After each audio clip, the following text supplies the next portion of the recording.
Bueno, un gusto estar nuevamente con ustedes. Hoy un tema muy distinto, mucho más polémico y diría un poco más erudito, porque vamos a hablar tanto de letras como de las motivaciones de estas letras, como es el caso de Amos Oz, recientemente fallecido, el autor más traducido de Israel. A 45 idiomas se tradujeron sus libros. No sé si el más prolífico, pero decididamente uno de los más prolíficos de los escritores israelíes, 40 libros, y que se puede reconocer inmediatamente en su prosa, diría, dos aspectos. Uno es el primor del lenguaje, humano, diría dulce, sincero hasta la médula en sus expresiones, y otro que puede contrastar. Otro aspecto es la exploración de conflictos, de tensiones, alerta sobre estos conflictos, y Amos Oz termina sumándose a ellos.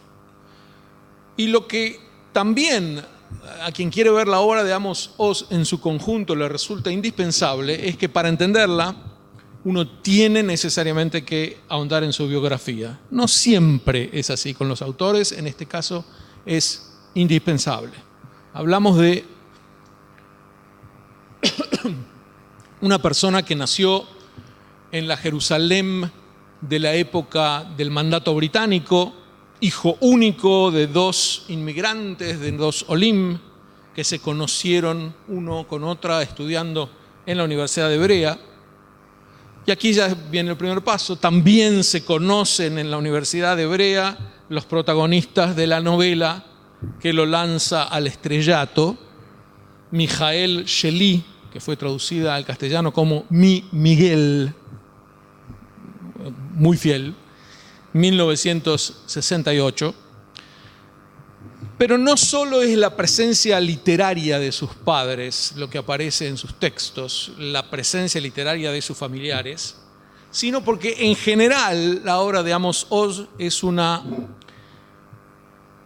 Bildungsroman, es decir, la novela que narra la construcción de la personalidad a partir de qué le pasa a un niño y a un adolescente. Es un género muy singular por el cual empiezo admitiendo tengo una debilidad en particular. Cuando era adolescente devoraba las novelas de Hermann Hesse, y mi vínculo con el ajedrez y la ajedrología, como suelo llamar a la importancia, a la presencia del ajedrez en el mundo, me llevó casualmente a una novela de Nabokov, de Vladimir Nabokov, que se llama La Defensa, una novela de 1930, en donde el ajedrez se presenta como una especie de la alegoría de la alienación. La gente se mueve en la vida como en un gigantesco tablero de ajedrez, y el protagonista de esta novela, Alexander, encuentra en el juego un alivio para todos sus agobios, y por eso cuando abandona el juego, se suicida. Y esta presencia de alienación y suicidio es un buen puente para continuar la presentación de la obra de Amos Oz, en la que alienación y suicidio tiene un relieve particular. De ello específicamente habla su celebérrimo relato de amor y oscuridad, Sipur al-Ahava Bejoshech, que es muy autobiográfico, es concretamente su propia biografía, y digamos que estas dos novelas estas dos obras, la segunda no es novela, que acabo de citar, Mi Miguel, escrita casi al comienzo de su carrera, y el relato de Amor y Oscuridad, casi al fin de su carrera, son las dos columnas vertebrales de la obra en general, sus dos obras principales. ¿Y de qué nos cuenta su biografía? ¿Por dónde nos hace recorrer este trayecto biográfico? Por un niño de los años 1940, 1950, en la Jerusalén ocupada por el Imperio Británico, en un pequeño departamento abarrotado de libros en 12 o 13 idiomas que eran perfectamente entendibles y por sus padres que hablaban en estos idiomas. Él escuchaba hablar en su casa por resumirlo, decenas de idiomas que no conocía, que no entendía, un ambiente extremadamente intelectual, en un barrio que hoy es un barrio ortodoxo en Jerusalén, Keren Avraham. No era así en la época de Amos Oz. Este barrio había sido fundado en 1855, es también una antigüedad notable. Su padre fue toda la vida bibliotecario en la Universidad Hebrea, su madre se había formado en Historia y Filosofía en la Universidad de Praga, y de ese ambiente familiar tan académico, tan culto, 2/3 del libro se refieren a la tierna infancia de Amos Oz, hasta su edad de 8 años, y el resto hacia la adolescencia. Pero es un libro en el que abundan los relatos de la madre acerca de las actividades hogareñas y los relatos de sus tías acerca de la vida familiar, como había sido en Polonia. Y además de este niño hay un protagonista notable en el relato de Amor y Oscuridad, y es la ciudad de Jerusalén. Sus paisajes, sus olores, sus casas, sus callejuelas. En algunos casos permite esto percibir una atmósfera general. En otros hay un detallismo tal que a muchos lectores puede cansarlo, sobre todo porque nombres de calles que no solamente se mencionan, sino que se repiten cuando va a pasear nuevamente por la misma calle. Él nos quiere transmitir toda la vivencia y el recuerdo de su infancia en Jerusalén en esos días. Y les decía, si bien hay referencias a su vida posterior a la adolescencia, ahí termina el relato. Es un libro gordo. Les cuento como anécdota personal, me sucedió algo similar a lo que digo que puede cansar, cuando escribí Matar sin que se note, un relato novelado acerca de el caso Amia y la obra del fiscal Nisman. En castellano, la abundancia de nombres no afecta. Es decir, el lector sabe perfectamente cuando se dice Menem o Videla, sabe de quién están hablando. Es como si usara una palabra entendible perfectamente. Pero el libro se tradujo al inglés.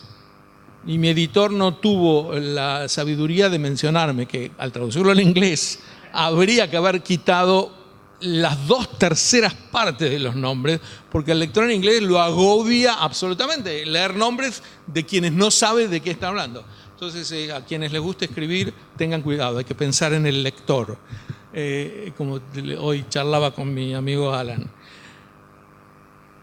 Y agregaría, a los que conocemos bien Jerusalén, este detallismo tampoco nos cansa. Realmente, al contrario, es gratificante ir reconociendo nuestros propios pasos en la ciudad.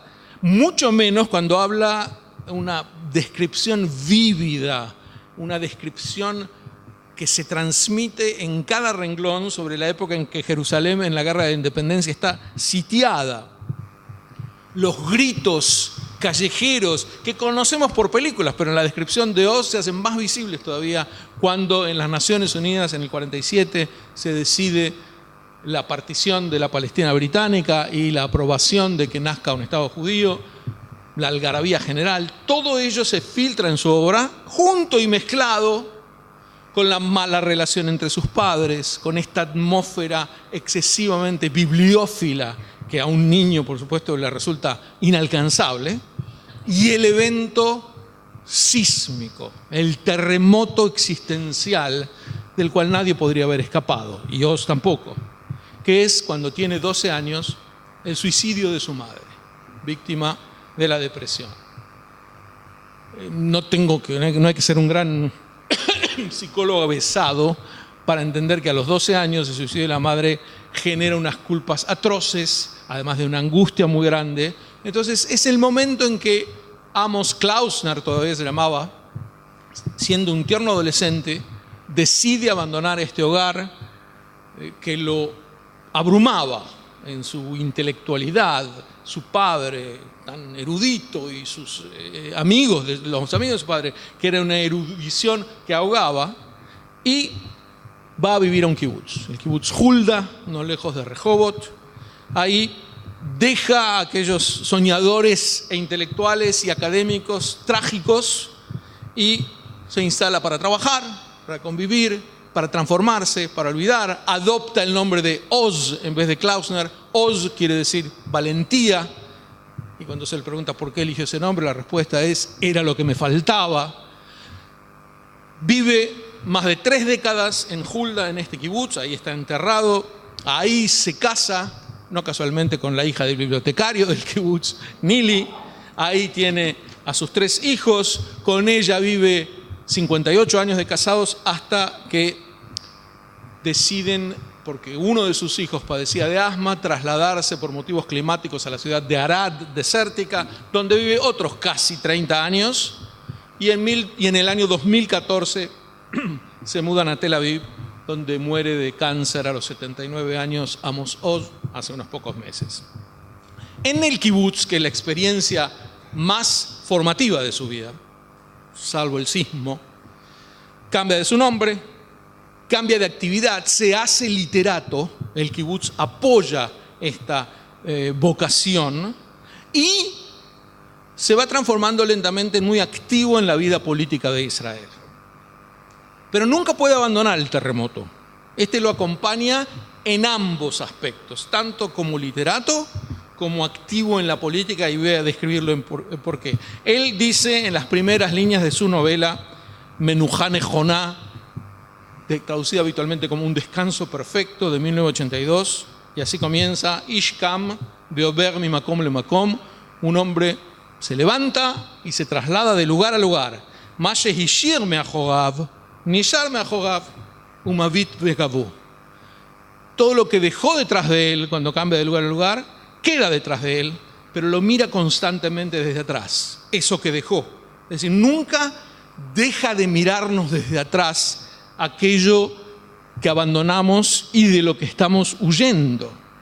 La psicología narrativa muestra que el reflejo de la historia personal de una persona, cuando deposita en un personaje literario ficticio o real sus propios dramas, sus propias angustias, de alguna manera libera al narrador de este miedo a su pasado. Y es el caso de Oz. Lo muestra esto en su novela, en su obra autobiográfica Sipur al Ahava ve'Achoshech, el relato sobre el amor y la oscuridad. El autor es como que se va liberando al descargarse de esta historia trágica que lo acompaña todo el tiempo. Me suena que La niña que miraba los trenes partir hubo algo similar, en donde la biografiada descarga. ¿Te sentías mejor, más aliviada una vez que ya estuvo puesto en un libro? Esa es la pregunta a la que responde Oz, y por eso sus novelas hablan de este chico siempre, de 11 o 12 años en la Jerusalén de la época mandataria. Muchas de sus novelas transcurren así, de un chico de 11 o 12 años en la Jerusalén de los ingleses, Sumji, La pantera en el desván. O nos habla de los conflictos matrimoniales en otro de sus obras, La caja negra, o de la vida en el kibutz, Menujá Nejoná, El perfecto reposo, Makom Aher, otro lugar.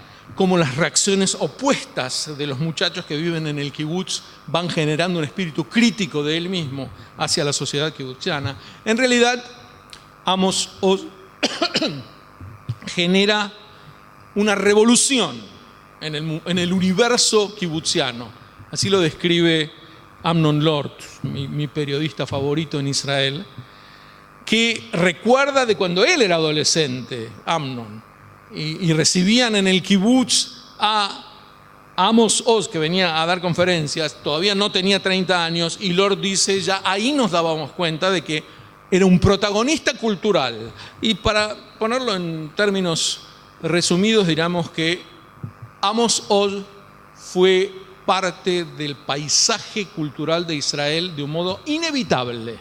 Es decir, es imposible hablar de la cultura de Israel sin referirnos a su obra. Y ahora voy a agregar por qué. El libro siguiente a este primero que menciono, Mi Mijael, es el que lo lanza al estrellato internacional. Lo que contaba hasta ahora era ya un individuo conocido pero al estrellato internacional, el libro de 1968, que fue la primera obra de Amos Oz en ser traducida. Y la tradujeron primero a 1, a 2, 3, terminó siendo traducida a 33 idiomas. Le dio el lugar de pedestal en la literatura hebrea y fue llegado a la gran pantalla por grandes actores. ¿De qué trata Mi Miguel? De un matrimonio y su desilusión. Como un eco de Madame Bovary. La protagonista de este relato, Hannah, está decepcionada de un esposo demasiado formal, demasiado estándar, demasiado reiterativo, demasiado almidonado. Y termina en una crisis mental por esto. Ella nos va contando este deterioro del matrimonio. Y la gran pregunta es, ¿por qué justo esta novela se transforma en un éxito internacional? Aparece en varias listas de los 100 libros más importantes en el siglo XX, algo que no le ocurre a ninguna otra novela israelí. Yo creo que la respuesta está en que el Bildungsroman, la novela formativa de este autor, deja de ser la de él mismo y pasa a ser la novela formativa de la nación israelí. Los traumas, los altibajos, los problemas que Amos Oz va expresando son los que está teniendo la nación israelí. Y así es percibido en el mundo, y por eso su apabullante sinceridad y su éxito internacional. La obra de Amos Oz empieza a fascinar como un reflejo de esta sociedad emergente. Y claro, yo digo los traumas. Uno podría preguntarse de dónde vienen los traumas nacionales. No hace falta que les explique. Es decir, ¿cómo podía no ser traumática la historia de los sobrevivientes? Roberto Sijón recién hablaba en la parte que escuché de su presentación de cuán importante es en esta mirada al holocausto el input de los propios sobrevivientes de la peor hecatombe que registra la historia humana, de la experiencia más estremecedora de verse totalmente, patéticamente desarmados frente al sadismo que se apodera de todo el continente de la Ilustración y olvidados, desprotegidos, en ninguna voz que atienda al gemido, al llanto de este pueblo inerme. ¿Cómo esta experiencia no iba a ser traumática? ¿Cómo no iba a querer escapar el Israel naciente como quiso escapar Amos Oz de sus propias experiencias traumáticas? Entonces decía, Hannah, en la mágica Jerusalén siempre de aquellos años, estudiante de literatura hebrea, se conoce con un estudiante de geología, Mijael. Él, en las primeras escenas, así se conoce concretamente, ella tropieza en una escalera y es él quien la salva de la escalera, pero es muy simbólico de todo lo que va a venir después. Ella se cae de la escalera, él la salva y es simbólico, les decía, de una mujer que está todo el tiempo tropezando, todo el tiempo inestable frente a él, que es el símbolo de la estabilidad y de la cordura y la salva permanentemente. Y siempre esto es lo que la empuja a Hannah a los excesos de su propia imaginación, que es una forma de la caída. El nacimiento polémico de su hijo, Yair, los distancia mucho más y ella se sumerge en sus ensoñaciones a tal punto que el lector por momentos se pierde y no sabe si realmente es parte de la ensoñación o nos está contando lo que realmente ocurría. Y como uno podría esperar, Mijael termina enamorándose de otra mujer, de una compañera de estudios, y ahí Hannah cae en el abismo. Y el libro tiene esa magia de dejar el final abierto. Uno no sabe qué va a ocurrir, si terminará suicidándose, si terminará enloqueciendo del todo, o decididamente empezará una nueva huida, como estas huidas tan típicas de Amos Oz. Y digo tan típicas porque hay una huida más, y que es muy significativa en su vida. Amos Oz nace en la derecha política de Israel, en el sionismo nacionalista. Su tío abuelo, Joseph Klausner, era un intelectual del sionismo revisionista, nacionalista, había sido candidato el primer candidato a presidente de las primeras elecciones a presidente en Israel, que ganó Chaim Weizmann como primer presidente, y él puso su candidatura clara no para ganar, sino para no permitir que quede en Israel el antecedente de una elección unánime. Esto no sería representativo de un país judío. Ayer lo hablábamos con Diego Fischer, esto de 2 judíos y 3 opiniones. No podía ser que eligieran al presidente unánimemente. Entonces, en este ambiente de una familia muy nacionalista, que no era religiosa, casi diría eran muy escépticos con respecto a la religión, pero mandan a Amos Klausner, su hijo, a una escuela religiosa, el Tasquemoni, porque detestaban la red escolar básicamente socialista que había creado la Histadrut, los grandes sindicatos de Israel. De ahí, de ese ambiente, cuando él se escapa también de las ideas,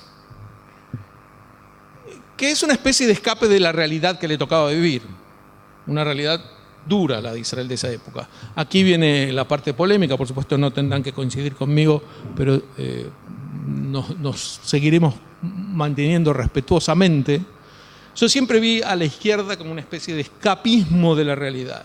No enfrentar a la realidad y entonces sumergirse en grandes ideas y grandes entelequias y grandes ideales que no tienen ningún contacto con lo que ocurre literalmente.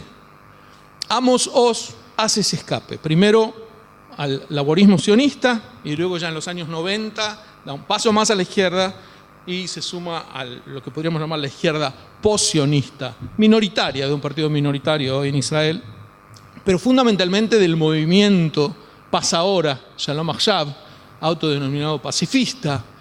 Era la voz cantante de este movimiento. En las manifestaciones de Shalom Achshav, si iban a escuchar a alguien, era a Amos Oz, que vendrá él a decir a la manifestación.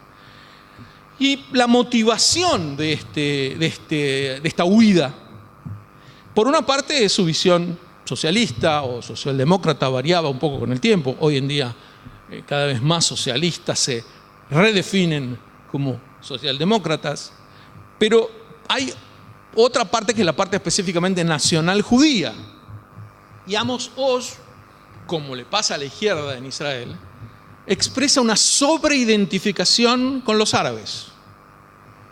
Lo que podríamos llamar, esta es la cantinela de siempre, se siente mal, culposo, y esta culpa viene ya de mucho tiempo atrás, con la llamada opresión del pueblo palestino. No voy a entrar en el debate de esto, pero les diré en una frase que la opresión del pueblo palestino consiste en que no les permitimos destruirnos. A eso se reduce toda su opresión. Muchos llamarían a Amos Oz un idealista, una persona, un intelectual que no perdió la esperanza nunca en que la paz con los árabes es realmente posible. Algunos llevaron estas definiciones a un pleonasmo mayor, lo llaman el profeta del Israel de la paz. Lamento disentir, yo creo que hablamos de una generación de intelectuales de los que mucho más que la descripción de que no perdieron la esperanza, les cabe la descripción de que se aferraron a un diagnóstico equivocado, aun cuando una y otra vez la realidad los desmentía. Porque la esperanza, después de todo, no es monopolio de los pacifistas. Y digo esto, quiero aclararlo, sin ningún juicio moral. Estar equivocado no tiene nada que ver con ser una buena o una mala persona. Y en el caso de Amos Oz podemos saber claramente que se trataba de una persona sumamente noble. Precisamente la idea de que disentir es inmoral es una característica de la izquierda. Por eso desde sus albores trataban con saña a los disidentes. La pregunta es: ¿de dónde viene esto de tratar al que no está de acuerdo con vos como si fuera malo? No es que está equivocado, sino que tiene algo raro, o es un belicista, o es un cerrado a todo el resto de opiniones, lo que fuere. Yo creo que viene del marxismo, de presentarse a sí mismo como ciencia. El marxismo, el plantear la idea del socialismo científico. Bueno, quien se opone a la ciencia o es un idiota o es una mala persona, o defiende intereses equivocados, o cualquier otra forma que le demos a este juicio moral. Ya en 1918, Lenin escribe un libro no demasiado, hoy en día no lo debe leer nadie ya, pero tiene su atractivo en el estilo, que se llamó La dictadura del proletariado y el renegado Kautsky. Kautsky era alguien que quería moderar a los bolcheviques. Entonces ellos responden no diciendo que él se equivocaba, sino que pecaba. No es una persona con la que disentimos, es un renegado, es alguien al que hay que perseguir. Y esta actitud fue prevaleciente a lo largo de toda la historia del movimiento socialista desde esos momentos. Y bien, yo les decía, hablando de los ideales de Amos Oz, que había una camada de intelectuales israelíes que se habían aferrado a un diagnóstico equivocado. ¿Cuál es este diagnóstico equivocado? Que mantiene a la izquierda israelí aferrada hasta hoy. Que la causa del conflicto con los árabes radica en que Israel administra los territorios de Judea y Samaria. Que esa es la causa del conflicto. Si se resolviera eso, no habría más conflicto. Por supuesto que lo he planteado simplificadamente, pero eso es básicamente el error. No es que no existen 100, no existe un solo pensador árabe. No existe un solo político árabe que sostenga que el conflicto con Israel comenzó en 1967. No existe tal cosa. Cuando ellos hablan del conflicto, lo dicen muy claramente. El conflicto comienza como tardío en 1948 por la creación de Israel, a la que todos ellos, sin excepción, llaman Nakba, la gran tragedia de los palestinos, o antes, con la declaración Balfour de 1917, donde quieran ponerlo. Pero no hay ni uno de ellos que diga que en 1967 comenzó el conflicto. Esto lo dice exclusivamente la izquierda israelí. Esa es la fecha, cuando Israel administra los territorios de Judea y Samaria. Volver a insistir una y otra vez en este diagnóstico, cuando vemos que cada vez que abandonamos un poco de esos territorios, el conflicto se agrava, no disminuye, se agrava. Cuando nos mataban en actos terroristas mucho antes de la administración israelí de los territorios en 1967, no puede llamarse sino escapismo, como venía diciéndoles, un escapismo de la realidad, que en Israel recibe como aditamento este factor culposo, es decir, sentirse que hay algo que les debemos, algo que les hemos hecho mal, en este caso a los árabes, a los que habría que tratar de compensar de algún modo, pero ellos son los que tienen la bandera moral. El año pasado, cuando vine al festival, recuerdo que participé de una tefilá en una sinagoga. Me voy a permitir reiterarles el chiste que contó el rabino de Chabad, que se llama Eliezer Shem Tov, y él dice que le preguntaron a un grupo de militares israelíes en 1948, cuando ganaron la guerra, y ellos, que ninguno de ellos era religioso, contestan. Bueno, hay dos causas elementales, una natural y una sobrenatural. La sobrenatural es que nos llegaron las armas de Checoslovaquia a último momento con las que pudimos defendernos. La natural es que Dios se puso de nuestra parte, no se va a poner de parte de los árabes. Y este chiste me parece muy significativo por algo que a mí no deja de escandalizarme. Uno mira las sociedades árabes, y no estoy hablando de las personas árabes, estoy hablando de las sociedades, de los regímenes árabes, y no ve nada ni alentador ni edificante. Ponerse de ese lado frente al Israel democrático, el kibutziano de Amos Oz, el plural, el de dignidad de la mujer, etc., hay algo raro, tiene que haber una culpa que te lleve a semejante posicionamiento. Y me parece que es lo que fagocitó a esta parte de la izquierda sionista. Porque a diferencia de muchos de sus seguidores en política, Amos Oz siempre fue un sionista convencido. Siempre se opuso a la izquierda no sionista. Nunca dejó de maravillarse por la vivacidad del pueblo judío, del cual se sentía un orgulloso miembro, por el milagro de su renacimiento nacional en la modernidad. Se opuso siempre al mal llamado retorno de los mal llamados refugiados palestinos, que es una muletilla para decir destruir Israel, básicamente.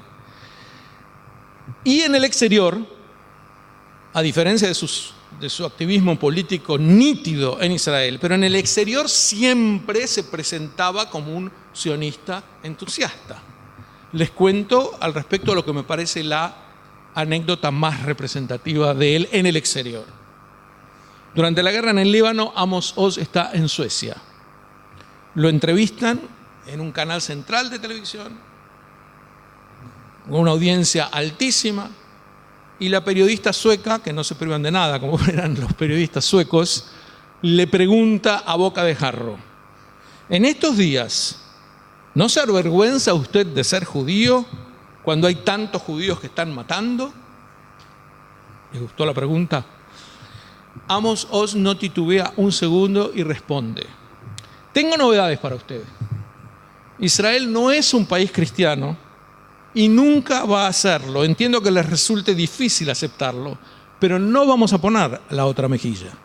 Esas fueron sus palabras, que rebasan ironía, pero fue un modo de alguna manera de ponerla a esta periodista en su lugar. Pero tal escándalo produjo esto en Suecia, que al día siguiente fue invitado por el primer ministro sueco a un diálogo en la Casa de Gobierno. Y continúa esto. El primer ministro le dice, escandalizado: ¿cómo pudo decir usted en televisión que esto de no matar es un valor cristiano? ¿Que no es un valor judío no matar? ¿Usted no leyó los 10 mandamientos? Le dice el sueco. Y Amos Oz tampoco se queda corto aquí. Y responde, en ningún lugar de los 10 mandamientos dice que no hay que matar. Eso probablemente lo dice en la mala traducción que tienen ustedes de los 10 mandamientos. Los 10 mandamientos dicen no asesinar. Y no asesinar es una orden. Pero no matar es una imposibilidad. Uno puede matar en defensa propia. A veces debe matar en defensa propia. A veces tiene que matar en la guerra. Lo que no puede hacer es asesinar. Todo termina en una cierta distensión cuando el ministro trata de sonreír y agregar, bueno, hay que ver cuál de las dos traducciones de la Biblia es la más correcta. Amos Oz llevaba todas las de ganar en ese debate. Pero estamos hablando entonces de un hombre de letras y de ideales que nos ha descrito en su literatura cómo a los 14 años aparece un joven romántico, culposo, inteligente, que necesita escaparse de su tragedia personal, del entorno que lo ahogaba. Y en esto puede verse la génesis de Israel en su conjunto. Él lo representa. Después de todo, son los años formativos de Israel. Esos 8 años de infancia de Amos Oz, que son las 2/3 partes de su libro, son los 8 años formativos de Israel de los que nos está hablando. Y hay un capítulo más en su obra, además de la narrativa, que son sus vastos, numerosos ensayos. La mayor parte de ellos políticos. Pero me voy a detener, como ya hablé mucho de política, y no exactamente de política, se lo aclaro a Charlotte para que después no me rete. Me detengo en los ensayos que son eminentemente literarios, y hay 2 que son realmente geniales. Uno se llama Mathilim Sipur, cómo comenzar un cuento, en donde analiza la obra de varios literatos grandes, Gogol, Chekhov, Kafka, viendo solamente el primer párrafo del cuento, de la obra que está, de la manera en que ellos comienzan, ponen en escenario, refleja toda una actitud hacia la literatura. Y más todavía en la obra que se llama Shtikat HaShamayim, El silencio del cielo, que es un análisis de la obra del único por ahora premio Nobel de literatura israelí, Shmuel Yosef Agnon, que era un individuo religioso, pero Amos Oz, que se hizo especialista en su obra y la enseñaba como experto en el tema Agnon, al que siempre admiró y amó. Esa también es una faceta de su israelismo que lo abarcaba todo. Él toma 3 de las principales obras de Agnon, Tmol Shilshom, ayer y antes de ayer, Tehila, que es el relato de una anciana que se llama Tehilá, y Sipur Pashut, un relato simple, y muestra en ellos que en realidad Agnon era un individuo religioso, pero estaba sumamente angustiado por el silencio del cielo, por la inutilidad de los actos humanos frente a la gélida respuesta de Dios ante nuestra conducta. Eso es lo que él va descubriendo. No siempre coincido con cada análisis, pero me pareció un abordaje sumamente original a la obra de Agnon.